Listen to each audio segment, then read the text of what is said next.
ବ୍ରହ୍ମାଣ୍ଡ ଠାକୁର ଶୁଣ ମୋ ଆପତ୍ତି, ଘର ଚଟିଆ ପରି କରେ ଚି ଚି ଦିନ ରାତି।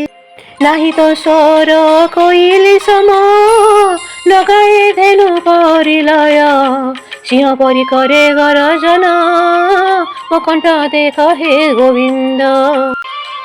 କରେ ବଂଶୀ ମିଠା ସ୍ୱର, ଢୋଳ ପରି କଣ୍ଠ ବାଜେ ମୋର ଠୋ। ପବନ ପରି ଲୟ, ବିଜୁଳି ସମସ୍ୱର, କି ବର୍ଷାର ତାନ କିଛି ବି ନାହିଁ ମୋ ଠାରେ ଗୋବିନ୍ଦ। ସଭିଙ୍କ ଠାରେ ନଥାଏ ସ୍ୱର, ଶୁଭେ ଭିନ୍ନ ଭିନ୍ନ ତାନ। ମାମର ଶୁଭ ହୁଳହୁଳି କରେ ହରି ବୋଲ, ଢୋଳର ତାଳରେ ପାଦ ନାଚେ ନଥିଲେ ବି ତାଳ।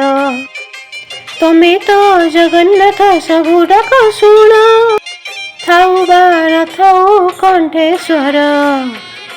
ବେସୁରା କଣ୍ଠେ ପାଇଛି ତୁମ ଆଶିଷ ବରଦାନ, ହେ ପତିତ ପାବନ।